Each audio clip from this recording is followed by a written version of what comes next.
Ella creía en el amor, hasta que su alma fue hecha pedazos frente a todos.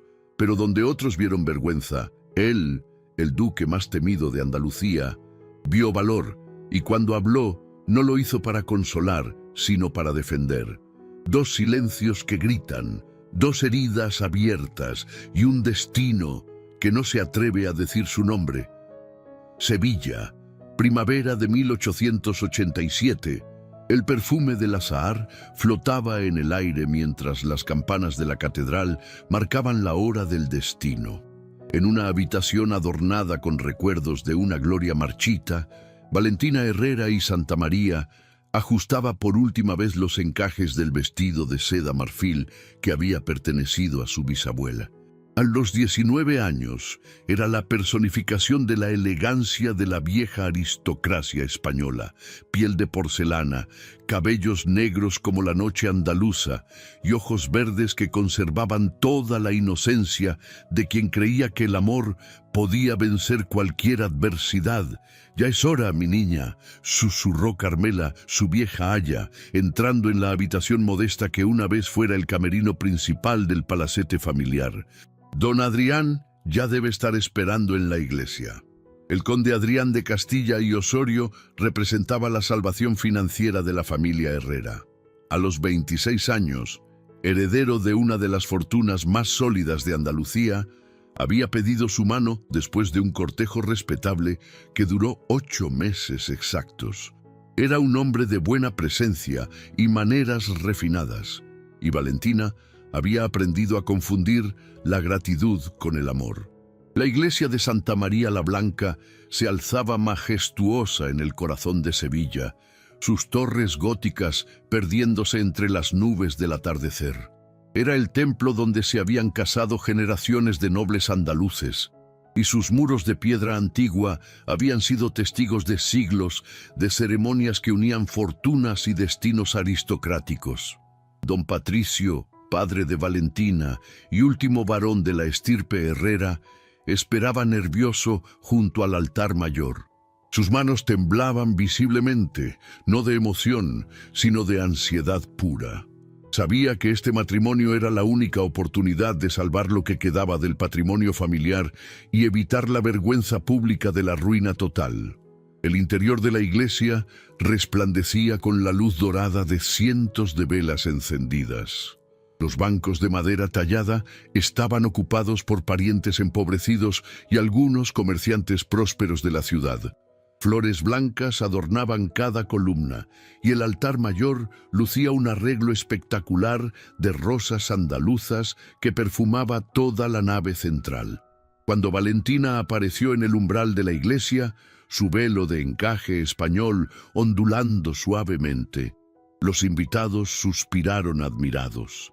Estaba radiante, no exactamente por felicidad, sino por la esperanza genuina de que esta unión trajera la paz que su familia tanto necesitaba. El camino hacia el altar estaba alfombrado con pétalas de rosa blanca. Valentina sujetaba su ramo con fuerza, tratando de controlar el temblor que parecía apoderarse de todo su cuerpo. Cada paso resonaba en el silencio sagrado de la iglesia, acompañado por el eco solemne del órgano que tocaba la marcha nupcial. Fue caminando por la nave central, bajo la mirada expectante de los santos esculpidos en las columnas, que su mundo comenzó a desmoronarse como un castillo de naipes. El conde Adrián no estaba allí, simplemente no estaba. Solo el padre Méndez ocupaba su lugar junto al altar, con una expresión confundida que intentaba disimular, y los padrinos que se miraban con evidente incomodidad, entre ellos Remedios, su prima y mejor amiga desde la infancia, evitaba su mirada fijando los ojos en el suelo de mármol como si buscara algo perdido entre las flores. Los murmullos comenzaron como un susurro y pronto se convirtieron en un murmullo incontrolable que se extendió por toda la nave. Valentina siguió caminando, cada paso más pesado que el anterior, su padre prácticamente arrastrándola del brazo como si pudiera, por fuerza de voluntad, hacer aparecer al novio. «Debe ser solo un retraso», murmuró para sí misma. aunque las palabras sonaron falsas incluso en sus propios oídos. Quizás su caballo se asustó en el camino. Fue entonces cuando vio a Carmela corriendo por el pasillo lateral de la iglesia, su falda negra levantando pequeñas nubes de polvo dorado, sosteniendo un sobre lacrado como si fuera una serpiente venenosa. «Señorita Valentina», gritó la voz quebrada por la emoción. Esto fue dejado en la sacristía hace unos minutos». Con dedos que temblaban como hojas de álamo en tormenta, Valentina abrió el lacre de cera roja. La letra de Adrián, normalmente tan precisa y elegante, parecía apresurada e irregular en el papel crema. «Valentina, no puedo continuar con esta farsa. Pensé que podría casarme por conveniencia, pero descubrí que hay algo más fuerte que el deber. Remedios y yo nos amamos desde hace años. Ella espera a mi hijo. Perdóname por haber permitido que llegáramos hasta aquí. Adrián». El silencio que siguió fue más ensordecedor que el rugido de 1000 toros en las ventas.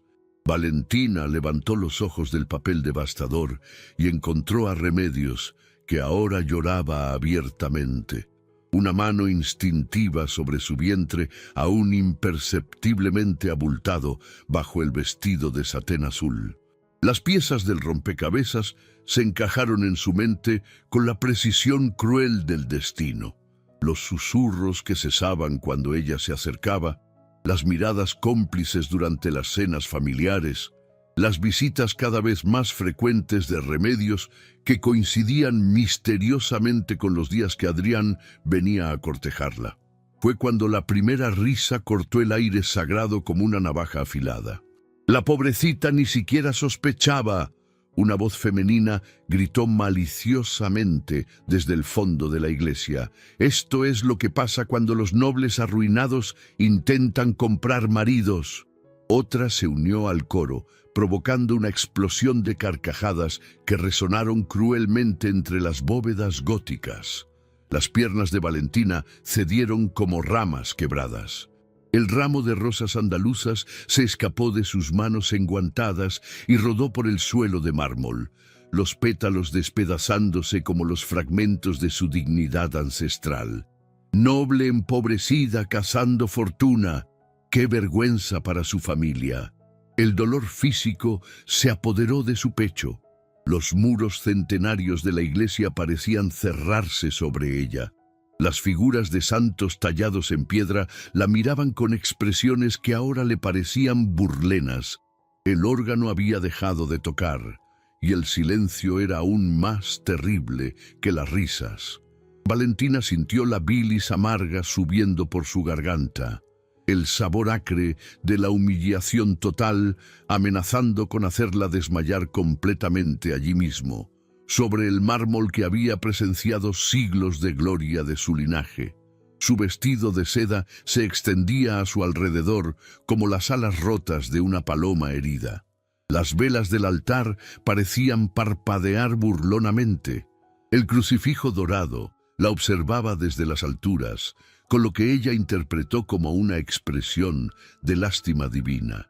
Fue en ese momento preciso de devastación absoluta, cuando creía que no podía caer más bajo, que una sombra imponente se proyectó sobre ella como un eclipse salvador. Una voz profunda y autoritaria cortó el aire viciado de la iglesia como una espada de acero toledano. «¡Basta ya!». La voz fue como una hoja de Toledo, profunda y cargada de una autoridad que hizo que cada persona en la iglesia se congelara al instante. Las carcajadas cesaron como si una mano invisible hubiera tapado todas las bocas simultáneamente. Valentina, aún caída sobre el mármol entre los pétalos destrozados, se volvió lentamente para identificar quién había hablado. Un hombre estaba de pie al final de la nave central, cerca de las puertas principales de la iglesia. Alto e imponente, vestía un abrigo negro impecable de corte inglés que parecía hecho por los mejores sastres de Londres, Duque Maximiliano de Solís-Beaumont. El nombre atravesó la mente de Valentina como un rayo en noche de tormenta.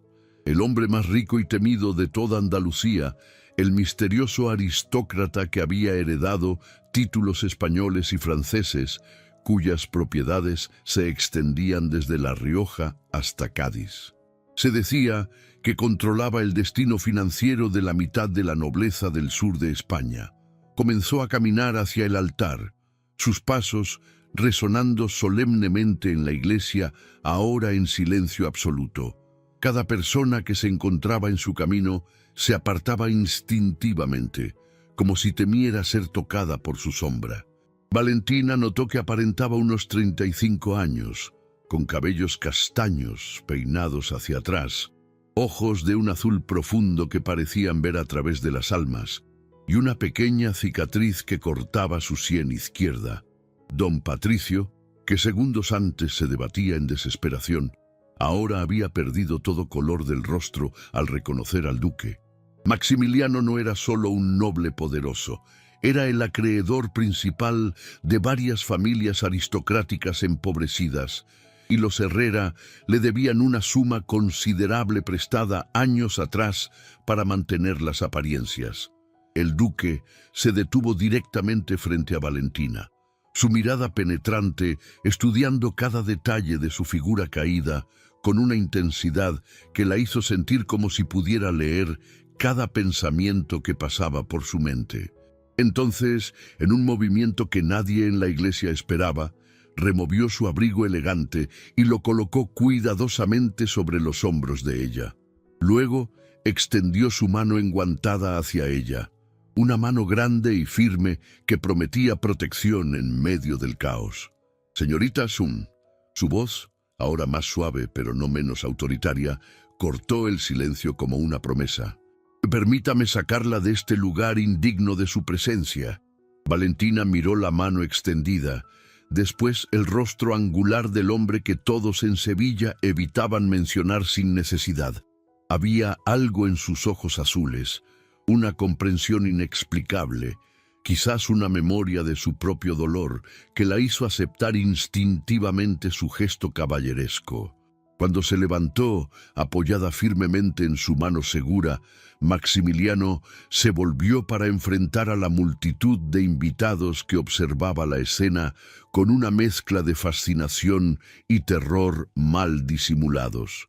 Su mirada recorrió la iglesia como un faro implacable, deteniéndose un momento en Remedios, que lloraba aún más intensamente, y después fijándose fríamente en don Patricio.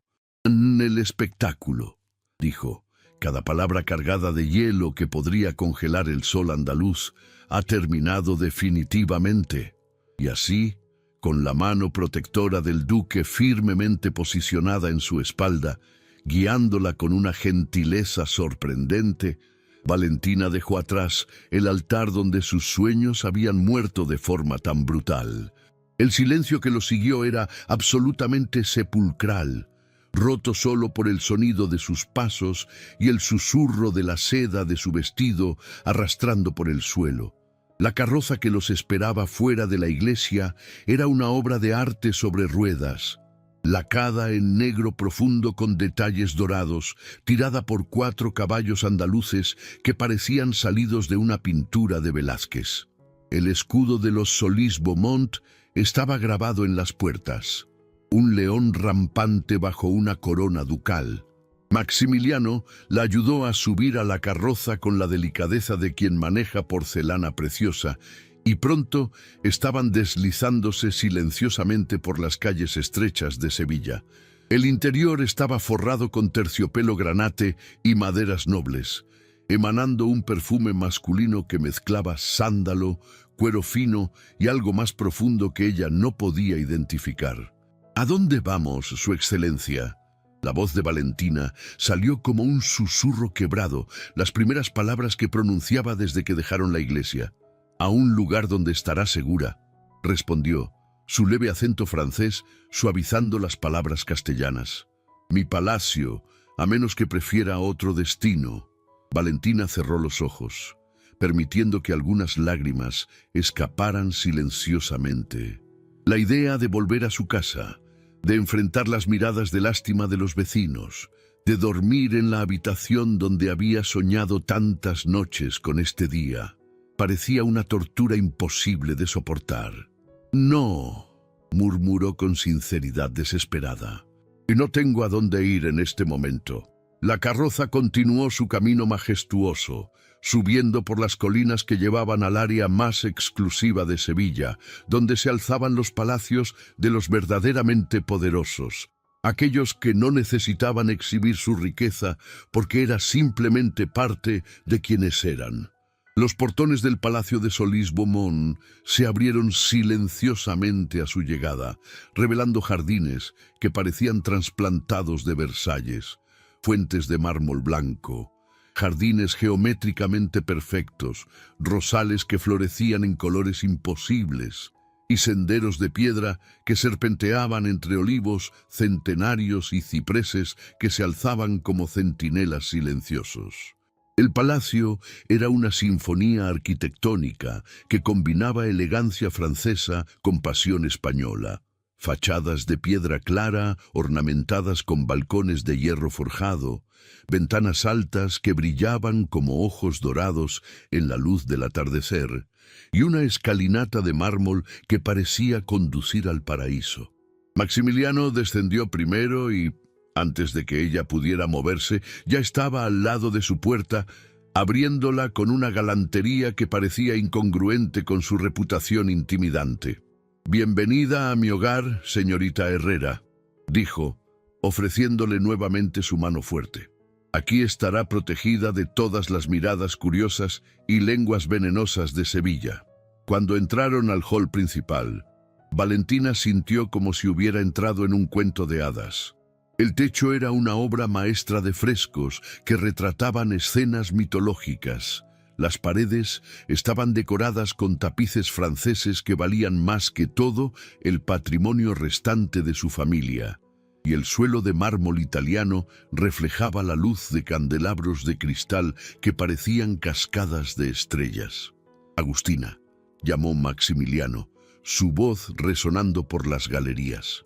Una señora de unos 50 años apareció casi instantáneamente, sus cabellos grises recogidos en un moño elegante y sus ojos castaños irradiando la sabiduría de quien había dedicado décadas al servicio de una casa noble. Su vestido negro era de corte impecable y se movía con la gracia típica de la servidumbre aristocrática más refinada. «Prepare la suite azul del ala oriental», instruyó Maximiliano en tono respetuoso. «Nuestra huésped permanecerá con nosotros el tiempo que considere necesario». Agustina hizo una reverencia discreta y se dirigió a Valentina con una sonrisa maternal que inmediatamente la tranquilizó. «Venga conmigo, señorita», dijo con voz suave cargada de bondad genuina. Un baño caliente y ropa adecuada la harán sentirse más cómoda después de este día tan difícil. Antes de seguir a la gobernanta, Valentina se volvió hacia Maximiliano, que permanecía en el hall observándola con una expresión indescifrable. «Su excelencia», comenzó, su voz aún frágil, «¿por qué está haciendo esto por mí? Apenas nos conocemos». Los ojos azules del duque la estudiaron por un largo momento antes de responder. «¿Y por qué, señorita Herrera?», dijo finalmente, su voz cargada de un peso que ella no podía comprender completamente. «Nadie merece ser humillado públicamente por aquellos que deberían protegerla. Y porque ya he visto a demasiadas personas buenas siendo destruidas por cobardes que no merecen ni pronunciar sus nombres». La suite azul del Palacio de Solís-Beaumont era más grande que toda la planta noble de la casa Herrera. Valentina se encontró rodeada de un lujo que jamás había experimentado. Paredes tapizadas en seda francesa, muebles de época que parecían sacados del mismísimo Palacio de Versalles, y una cama con dosel que podría albergar cómodamente a una familia entera. Agustina había preparado un baño perfumado con aceites esenciales y sales que transformaron el agua en un bálsamo para su alma herida. Cuando finalmente salió de la bañera de mármol, encontró sobre la cama un vestido de noche color esmeralda que le quedaba como si hubiera sido confeccionado especialmente para ella. «¿Cómo sabía su excelencia mi talla?», preguntó a Agustina, quien sonrió con complicidad maternal. «El duque tiene muy buen ojo para los detalles», respondió la gobernanta. «Y además, mandó llamar a la mejor modista de Sevilla en cuanto ustedes llegaron. Las damas siempre necesitan vestidos apropiados». 3 días habían pasado desde la humillación en la iglesia, y Valentina había comenzado lentamente a respirar de nuevo entre aquellas paredes protectoras. Maximiliano se mostraba cortés, pero distante durante las comidas, y ella empezaba a preguntarse si su rescate había sido simplemente un acto de caballerosidad instantánea que ahora él lamentaba. Fue la tarde del 4.º día cuando todo cambió. Agustina entró en su habitación con una expresión que mezclaba emoción y preocupación. «Señorita, su excelencia solicita su presencia en el salón principal. Hay visitas». El corazón de Valentina se aceleró. ¿Visitas? ¿Habría venido su padre a buscarla? O peor aún, ¿habría venido Adrián con alguna explicación tardía?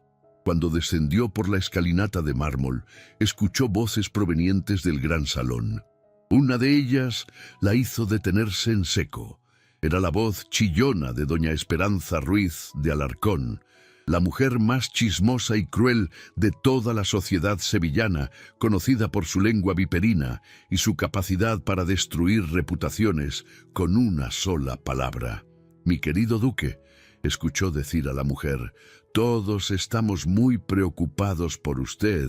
Tener en su casa a esa muchacha, después del escándalo. La gente habla.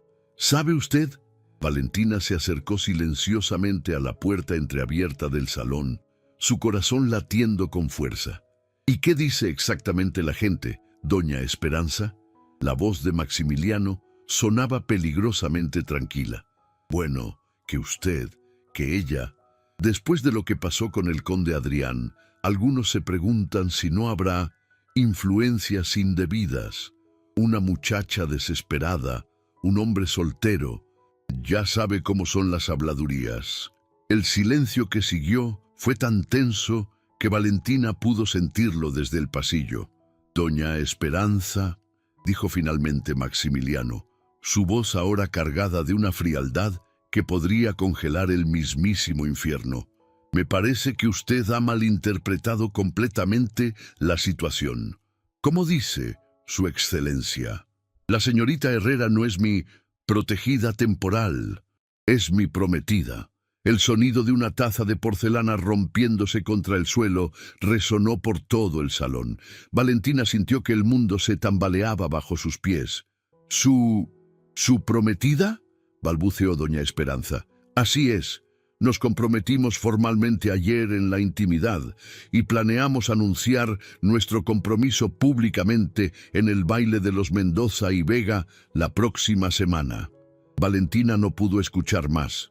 Corrió de vuelta a su habitación, su corazón latiendo tan fuerte que temía que fuera a estallar. ¿Prometida? ¿Qué clase de juego era este? ¿Por qué había mentido de esa manera? No tuvo que esperar mucho para obtener respuestas. 1 hora después, Maximiliano tocó suavemente a su puerta. «Adelante», dijo ella, tratando de que su voz sonara calmada. Él entró con esa presencia imponente que la hacía sentir pequeña y protegida al mismo tiempo. «Supongo que escuchó la conversación con doña Esperanza», dijo sin rodeos. «Sí», respondió Valentina, levantando la barbilla con una dignidad que no sabía que poseía. «¿Puedo preguntar por qué mintió de esa manera?». Maximiliano caminó hacia la ventana, contemplando los jardines bañados por la luz dorada del atardecer. «No mentí completamente», dijo finalmente. «Tengo una proposición para usted, señorita Herrera. Una proposición que podría beneficiarnos a ambos». «¿Qué tipo de proposición?». Se volvió para mirarla y por primera vez, desde que lo conocía, Valentina vio algo vulnerable en sus ojos azules. Un matrimonio de conveniencia, dijo directamente. Por un año, usted obtiene protección social, una posición respetable y la oportunidad de reconstruir su reputación. Yo obtengo algo que necesito para ciertos asuntos de negocios. ¿Un año? Valentina se sentía mareada. Después del año B2, si ambos estamos de acuerdo, podremos solicitar la anulación discreta. Nadie cuestionará nunca más su honor, y usted será libre para vivir su vida como guste, con una dote generosa que le garantizará independencia. Valentina lo miró fijamente, tratando de procesar lo que estaba escuchando. ¿Y si me niego? Entonces puede permanecer aquí como mi invitada el tiempo que necesite y después partir cuando lo desee, sin obligaciones. Pero debo advertirle que las habladurías ya han comenzado y no creo que cesen pronto. La habitación quedó en silencio. Valentina podía escuchar el tic-tac del reloj de pared, el murmullo lejano de las fuentes en el jardín, su propio corazón latiendo acelerado. ¿Por qué yo?, preguntó finalmente. Podría tener a cualquier mujer de España. Maximiliano se acercó lentamente, y cuando habló, su voz tenía una calidad diferente, más suave, más humana. Porque usted, señorita Herrera, no quiere nada de mí excepto protección. No busca mi título, ni mi fortuna, ni mi poder. Solo busca un lugar seguro para sanar sus heridas. Y porque hizo una pausa, como si luchara contra algún recuerdo doloroso. Yo también tengo heridas que necesitan sanar. ¿Qué tipo de heridas? Los ojos de Maximiliano se ensombrecieron. Hace 5 años estuve comprometido con una joven francesa, Isabelle de Montclair. La amaba. La amaba más de lo que creía posible amar a alguien. 3 días antes de nuestra boda, ella huyó con mi hermano menor, llevándose también una suma considerable de dinero de la familia. Desde entonces, he evitado cualquier compromiso emocional serio. Valentina sintió su corazón comprimirse de compasión. Ahora entendía por qué la había rescatado en la iglesia. Entonces, ambos hemos sido traicionados por quienes más amábamos, murmuró. Exactamente. Y ambos sabemos lo que se siente cuando el mundo se ríe de nuestro dolor. Se miraron en silencio, 2 almas heridas, reconociendo en el otro un refugio seguro. Si acepto, dijo Valentina lentamente. ¿Cuáles serían las condiciones exactas? Matrimonio solo de nombre, habitaciones separadas, apariciones públicas como esposos, pero vida privada independiente, respeto mutuo. Y después del año bis, libertad total. Valentina cerró los ojos pensando en todo lo que había perdido, todo lo que podría ganar. ¿Cuándo necesita una respuesta? El baile de los Mendoza y Vega es en 3 días. Si va a funcionar, necesitamos aparecer juntos allí como pareja comprometida. ¿Estarán allí Adrián y Remedios? Probablemente. Una sonrisa lenta comenzó a formar en los labios de Valentina. La idea de enfrentar a sus traidores del brazo del hombre más poderoso de Andalucía tenía un atractivo innegable. Acepto, dijo finalmente, pero con una condición adicional. ¿Cuál? Quiero que Adrián y todos los que se rieron de mí vean exactamente lo que perdieron. Maximiliano sonrió por primera vez desde que lo conocía, y esa sonrisa transformó completamente su rostro austero. «Señorita Herrera», dijo, «creo que vamos a llevarnos muy bien». El palacio de los Mendoza y Vega resplandecía como una joya en la noche sevillana.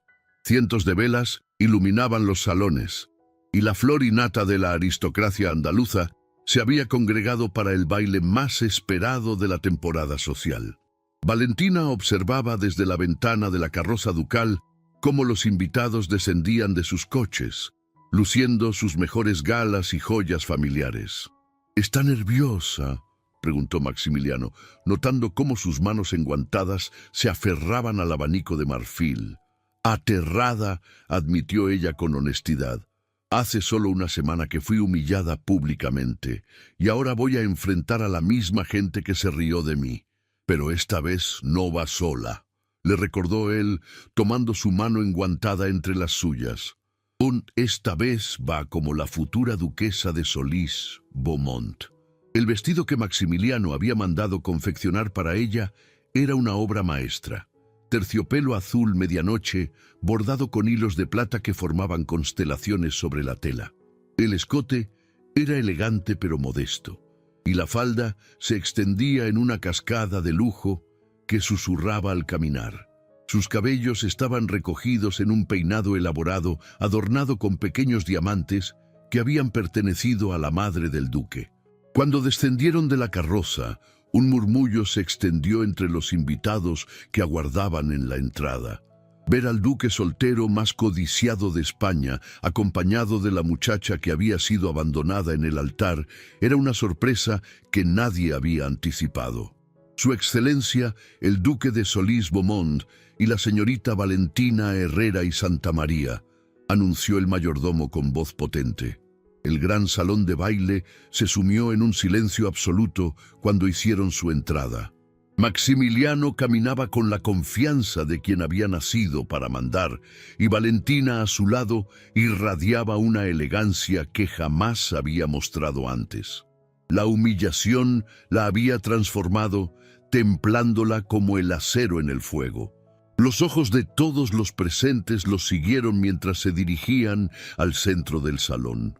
Valentina pudo ver rostros familiares, doña Esperanza con expresión de shock total, don Patricio con los ojos llenos de lágrimas de alivio, y en un rincón del salón, Adrián y Remedios. Su ex prometido lucía pálido y nervioso, mientras que Remedios, ahora visiblemente embarazada, se aferraba a su brazo como si temiera que fuera a escapar. «Mírelos», murmuró Maximiliano a su oído. «Mire cómo la observan ahora. Ya no ven a la muchacha abandonada.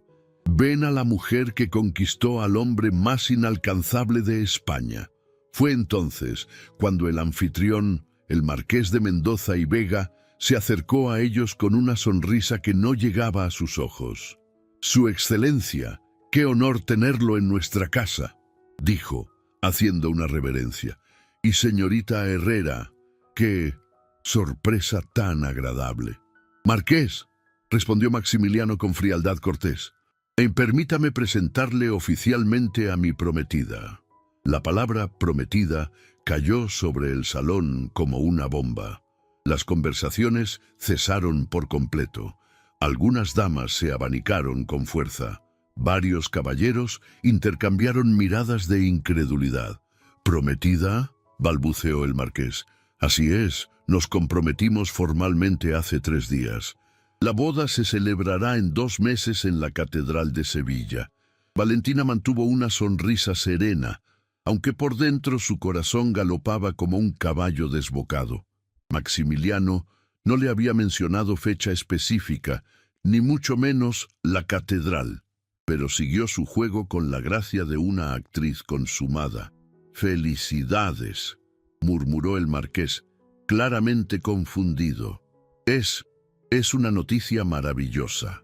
La música comenzó a tocar un vals, y Maximiliano le ofreció su brazo. «¿Me concede este baile, mi querida?». Mientras danzaban en el centro del salón, con todos los ojos fijos en ellos, Valentina se sintió por primera vez en semanas verdaderamente poderosa. «La Catedral de Sevilla», susurró mientras giraban. «Parecía apropiado», respondió él con una sonrisa enigmática. «Si vamos a hacer esto, hagámoslo de manera memorable».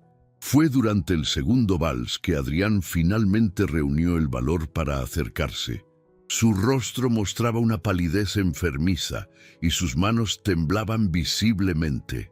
«Valentina», dijo cuando la música se detuvo, ¿podríamos hablar un momento?» Maximiliano se tensó como un depredador listo para atacar, pero Valentina puso una mano suave en su brazo. «Por supuesto», dijo con una serenidad que la sorprendió a ella misma. «¿Qué desea decirme, Adrián? Yo no sabía, nunca imaginé que...» tartamudeó él. «Cometí un error terrible. He venido a pedirte perdón y a preguntarte si existe alguna posibilidad de ¿De qué?, interrumpió Valentina, su voz cortante como cristal.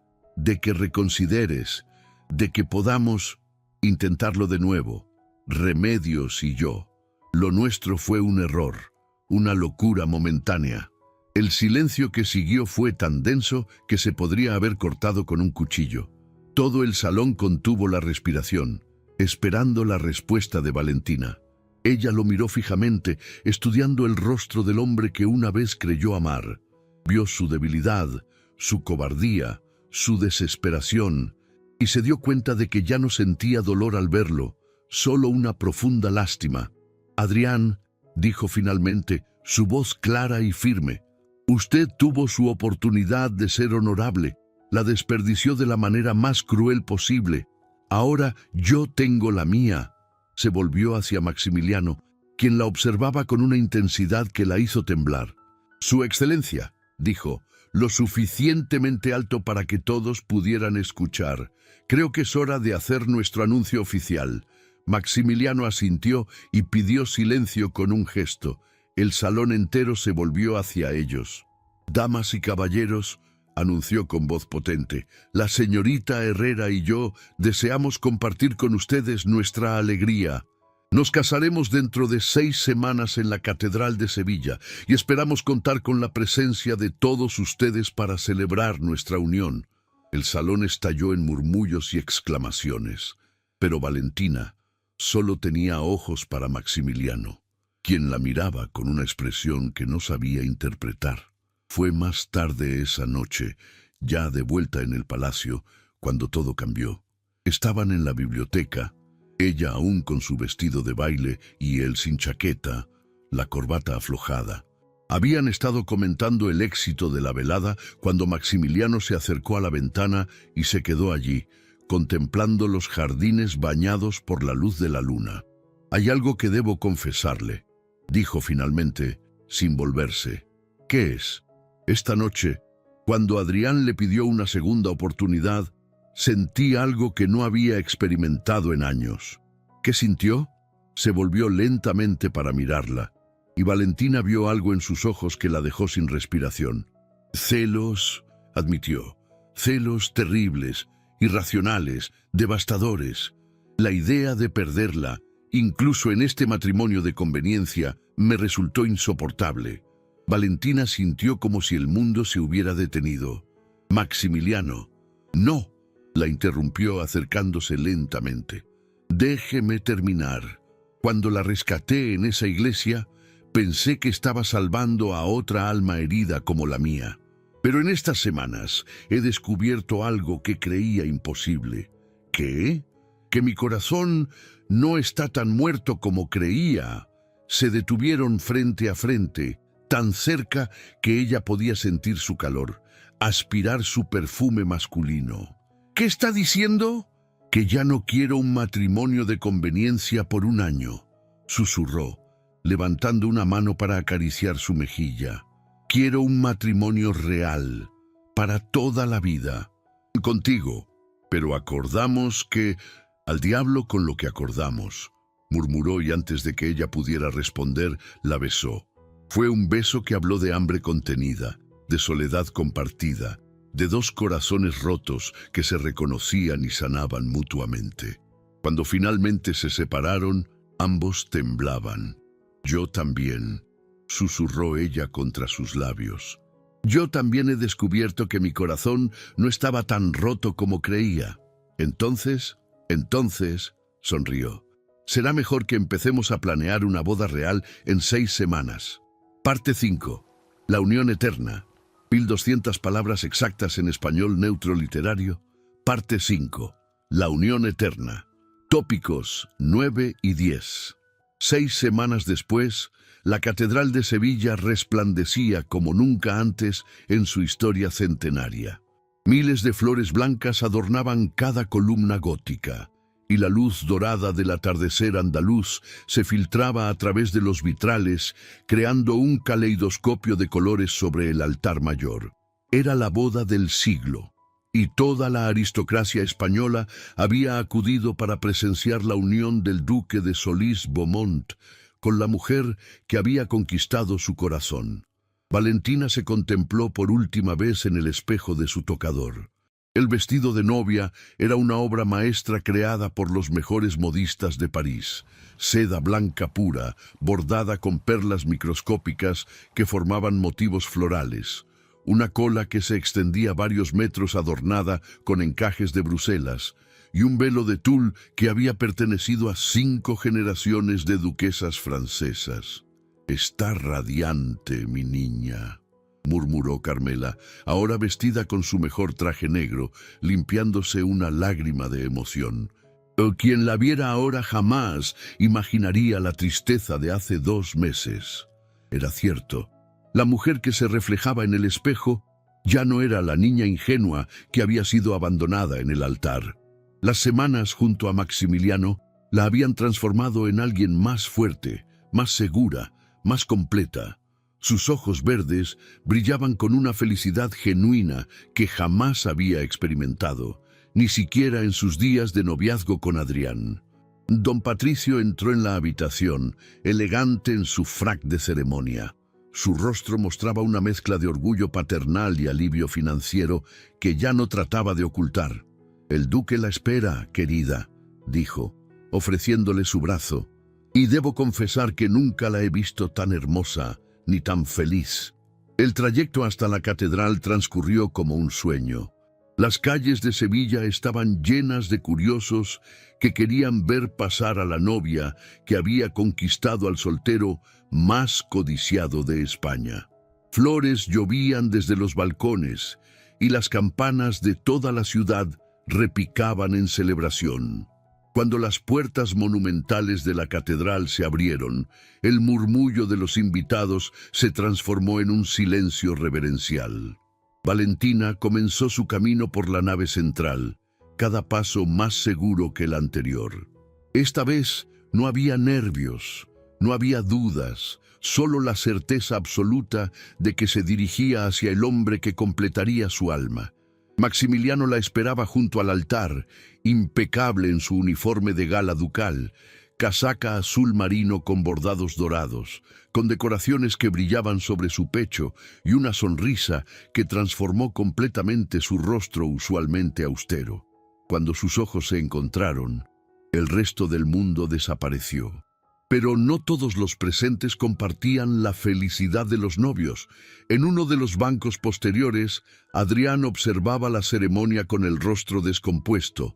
A su lado, Remedios sostenía a un bebé de apenas 2 meses, fruto de su unión apresurada tras el escándalo. La pareja había perdido gran parte de su posición social después del episodio en la iglesia, y ahora contemplaban cómo la mujer que habían traicionado alcanzaba las alturas más elevadas de la sociedad. «Debería ser yo», murmuró Adrián entre dientes, con amargura. «Cállate», le susurró Remedios con dureza. «Tú elegiste, y yo también. Ahora debemos vivir con las consecuencias». El arzobispo de Sevilla ofició personalmente la ceremonia, un honor reservado solo para las familias más importantes del reino. Cuando llegó el momento de los votos, Maximiliano tomó las manos de Valentina entre las suyas y habló con voz clara que resonó por toda la catedral. «Valentina, hace 2 meses me devolviste algo que creía perdido para siempre, la capacidad de amar sin miedo. Prometo protegerte, respetarte y amarte todos los días de mi vida, en la prosperidad y en la adversidad, en la salud y en la enfermedad, hasta que la muerte nos separe». Las lágrimas corrían libremente por las mejillas de Valentina cuando llegó su turno. «Maximiliano, tú me rescataste cuando estaba rota y me enseñaste que el verdadero amor no humilla, sino que eleva. Prometo estar a tu lado como compañera, confidente y esposa fiel, compartiendo tus alegrías y consolándote en tus penas hasta que Dios nos llame a su presencia». Cuando el arzobispo pronunció las palabras que los declaraban marido y mujer, y Maximiliano levantó el velo para besarla, la catedral entera estalló en aplausos que se prolongaron durante varios minutos. La celebración en el Palacio de Solís-Beaumont superó todos los fastos conocidos en Andalucía. Los jardines habían sido transformados en un paraíso terrenal, con miles de flores, fuentes que brotaban champán francés y mesas que se extendían hasta donde alcanzaba la vista, cargadas de los manjares más exquisitos. Fue durante el primer vals como marido y mujer que Valentina notó una figura solitaria observando desde la terraza superior del palacio.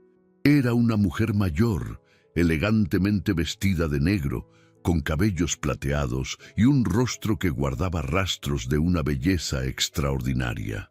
«¿Quién es esa mujer?», preguntó a Maximiliano mientras danzaban. Él siguió su mirada y su expresión se suavizó. «Es la duquesa viuda de Montcler», respondió. «Isabel, mi ex prometida, murió hace 3 años en París. Esa es su madre, que vino especialmente desde Francia para conocerte». Valentina sintió un escalofrío de comprensión. Ella sabe, lo sabe todo. Después de la muerte de Isabel, me escribió una carta confesándome que su hija había estado enamorada de mi hermano desde años antes de nuestro compromiso, pero que las presiones familiares la obligaron a aceptar mi propuesta. Me pidió perdón en nombre de su hija. ¿Y tu hermano? Murió con ella en el accidente de carruaje. Iban huyendo hacia Italia cuando sucedió. Valentina comprendió finalmente la profundidad del dolor que Maximiliano había cargado todos estos años. «Por eso me salvaste en la iglesia», murmuró, «porque conocías exactamente lo que sentía. Y porque en ese momento supe que tú eras diferente, que contigo podría sanar de verdad». La celebración continuó hasta altas horas de la madrugada. Cuando finalmente se retiraron a sus aposentos, ya como marido y mujer, Valentina se detuvo en el balcón de la suite nupcial, contemplando las estrellas que brillaban sobre Sevilla. Maximiliano se acercó por detrás, rodeándola con sus brazos. «¿En qué piensas, esposa mía? En que hace 3 meses creía que mi vida había terminado en aquella iglesia», respondió, recostándose contra su pecho. «Y en realidad había comenzado. El destino tiene formas misteriosas de corregirnos el camino», murmuró él, besando su cuello suavemente. «Si Adrián no te hubiera traicionado, jamás habríamos encontrado este amor. ¿Crees que él se arrepiente? Estoy seguro, pero su arrepentimiento ya no nos concierne. Lo único que importa es esto, nosotros, nuestro futuro». Valentina se volvió en sus brazos para mirarlo a los ojos. «Te amo, Maximiliano de Solís-Beaumont, y yo te amo, Valentina, mi duquesa, mi salvación, mi vida entera». Sellaron su declaración con un beso que prometía una eternidad de felicidad. En la distancia, las campanas de la catedral dieron la medianoche, marcando no solo el final de su día de bodas, sino el comienzo de una historia de amor que se convertiría en leyenda en toda España. Porque a veces, cuando todo parece perdido, el destino nos regala una segunda oportunidad. Y cuando 2 corazones rotos se encuentran y deciden sanar juntos, pueden crear algo más fuerte y hermoso de lo que jamás fueron por separado. Las estrellas de Andalucía fueron testigos silenciosos de que el amor verdadero no solo existe, sino que tiene el poder de transformar las tragedias más profundas en los finales más hermosos. Gracias por este momento compartido. Si aún no formas parte de nuestra comunidad de amantes de las historias de época, suscríbete ahora a Cuentos de Amor de Época y activa las notificaciones para no perderte ni un solo relato. Para marcar tu presencia, deja la palabra Duque en los comentarios. Gracias por estar aquí y que Dios te bendiga siempre.